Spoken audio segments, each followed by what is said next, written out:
आप देख रहे हैं जून 2017 का एग्ज़ाम पेपर साइंस का 10th क्लास का एमपी सॉस का।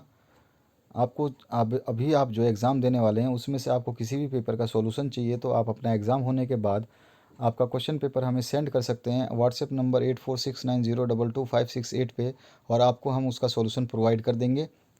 चलिए देखते हैं इसमें कौन कौन से क्वेश्चंस आए थे। Deficiency of blood causes A disease called anaemia. Anaemia अगर ब्लड की कमी होगी तो एनीमिया होता है।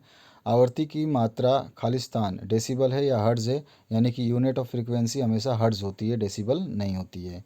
इसी तरह से मूल मात्रकों से उत्पन्न मात्रक खालिस्तान मात्रक कहलाता है, तो यानी कि the unit derived from the basic unit are called derived units. ठीक है। इसके बाद में नेक्स्ट जो है heat liberated reasons are called, तो वो क्या कहलाता है, एक्सोथर्मिक। ठीक है, एंडोथर्मिक नहीं होता है। उसके बाद में जो है अगला क्वेश्चन है नेगेटिव एक्सेलरेशन इज कॉल्ड, तो डिस्प्लेसमेंट है या रिटार्डेशन है, तो रिटार्डेशन कहलाता है, मंदन कहलाता है, विस्थापन नहीं कहलाता है। इसके बाद में नेक्स्ट जो क्वेश्चन है इसमें आपका है example of non renewable energy source कौन सा है, तो इसमें नॉन एनर्जी पेट्रोलियम जो है ये नॉन एनर्जी है, नॉन रिन्यूएबल है, ये खर्च हो जाता है तो दोबारा नहीं बन सकता है। ठीक है। जल ऊर्जा है वो आपकी रिन्यूएबल है, वो बन सकती है, सौर ऊर्जा वगैरह सब बन सकते हैं। इसके बाद पृथ्वी पर विकसित प्रथम जीव था, तो यहाँ पर जो है इसका मुझे एग्जैक्ट आइडिया नहीं है, लेकिन हो सकता है माइक्रोबाव्स थे, तो उसमें बैक्टीरिया था या एल्गी थी या फंगी थी, ये कंफर्म करना थोड़ा सा मेरे को डाउटफुल लग रहा है, आपकी बुक में दिया होगा। Power house of the cell is called, तो बी आपका ऑप्शन सही हो जाएगा। माइक्रोकांडिया जो है ये आपका पावर हाउस होती है बॉडी की, चाहे आपके सेल की। और उसके बाद में आपको बताना है write down the name of first Indian satellite, तो उसका नाम था शायद आर्यभट्ट, बाकी आप कंफर्म कर सकते हैं कि सही था या गलत था। उसके बाद पांचवा जो है इसमें which of the following is not an S I unit, S I unit का मात्रक कौन सा नहीं है, तो इसमें आपका पाउंड जो है ये एस आई यूनिट नहीं है, ये सी जी एस है। ठीक है, ऐसा ही नहीं है, सी जी एस है। इसके बाद में आ जाइए तीसरा जो प्रश्न है इसमें आपको जो अ कॉलम और ब कॉलम को मिलान करना है, सूचित मिलान आप देख करके कर सकते हैं, जिसमें आपका जो इजिप्ट है आपका यहाँ पर इजिप्ट है, और उसके बाद में न्यूक्लियर मॉडल ऑफ एटम है, मीका है, अर्शा मेजर है और नोज है। इन सभी चीज़ों को आपको जो है करना है।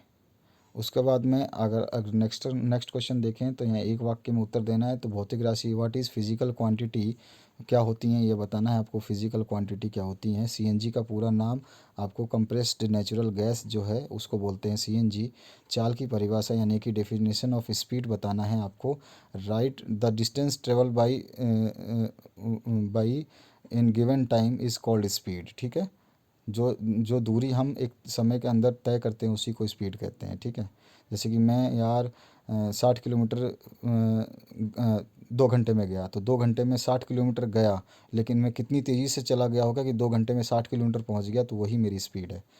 इसके बाद में आ जाइए write down one use of convex mirror, तो कॉन्वेक्स मिरर का आपको एक यूज़ बताना है। जलमंडल किसे कहते हैं ये आपको बता देना है। इसके बाद में आ जाइए नेक्स्ट जो पांचवा क्वेश्चन है इसमें पूछा गया है एक अम्ल व एक क्षार का रासायनिक सूत्र लिख देना है। नेक्स्ट जो है न्यूलैंड का अष्टम नियम आपको बताना है, ऑक्टेव सिस्टम जो है उसने दिया था। छठा जो है name the 4 layers that the earth is differentiated into, तो आपको पृथ्वी की 4 परतों के नाम बताना है, जिसमें आपका मेंटल है, कोर है, मेंटल बोलते हैं, कोर बोलते हैं, और इनर कोर बोलते हैं। पता नहीं कौन कौन से हैं, मुझे याद नहीं एग्जैक्टली, मैंने इसके ऊपर एक वीडियो ही बनाया हुआ है।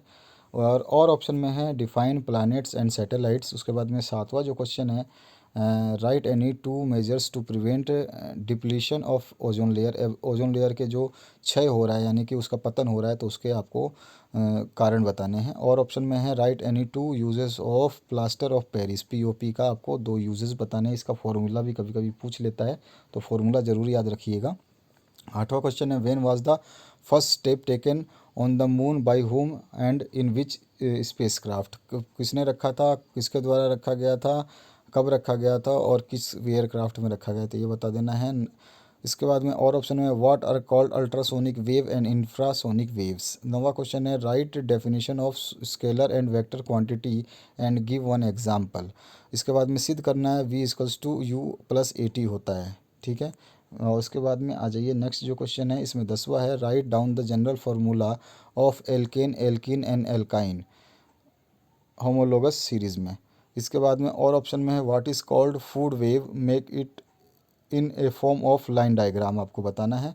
11वां है, write down the chemical equation of preparatory method of bleaching powder and write its two uses. और ऑप्शन में है, write any 3 effects of depletion of ozone layer. जो भी आपको पूछा गया था वही क्वेश्चन दोबारा है, लेकिन इसमें थोड़ा सा चेंज कर दिया है, इसके प्रभाव बताने हैं, उस टाइम आपको बताने थे कारण। 12वां जो क्वेश्चन है इसमें पूछा गया, right any 3 functions of blood. और ऑप्शन में है, right the help with the help of line diagram show sex determination in human being. तो दोस्तों आपके पुराने प्रीवियस ईयर के क्वेश्चन पेपर्स जरूर पढ़िए, उसमें से बहुत सारे क्वेश्चंस आ रहे हैं बार बार।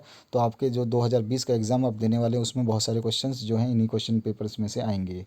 Right any 4 characteristics feature of covalent compounds. और ऑप्शन में है, आंसर द फॉलोइंग क्वेश्चंस। तो इसमें है, why are anode rays called canal rays. और दूसरा है इसका, व्हाट इज़ कॉल्ड आइसोटॉप्स। कभी कभी आपका ये क्वेश्चन आइसोटॉप्स वाला बहुत बार पूछा जाता है लगातार। There is space between railways track Y.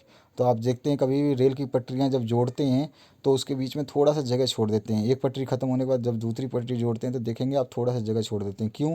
क्योंकि मौसम की चेंजेस से उसमें एक्सपांसन और कंप्रेशन दोनों होते हैं। इसी तरह आप देखेंगे बिजली के तार कभी लटके हुए दिखाई देंगे, कभी ज़्यादा टाइट हो जाते हैं।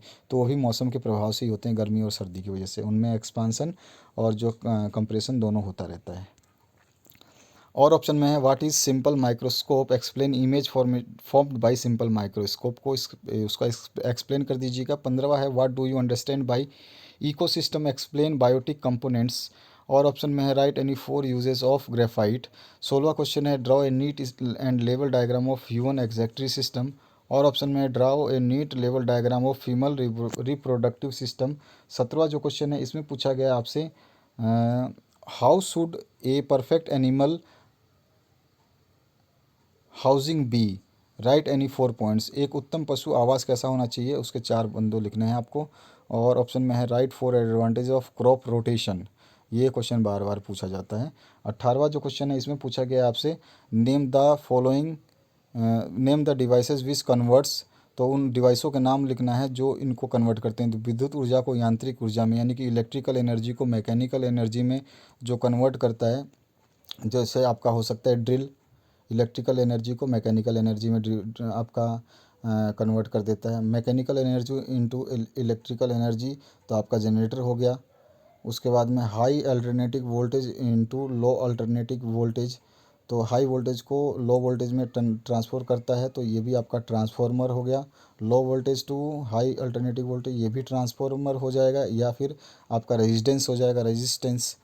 हाई वोल्टेज को लो में करता है वो रेजिस्टेंस होता है, लो को हाई में करता है वो ट्रांसफार्मर होता है। Electric energy into light energy को जो ट्रांसफ़र करता है, ये थोड़ा सा मेरे को कन्फ्यूजिंग है कि विद्युत ऊर्जा को प्रकाश ऊर्जा में जो कन्वर्ट करता है, उस इक्विपमेंट का नाम लिखना है ना आपको, तो आप बल्ब भी लिख सकते हैं इसमें।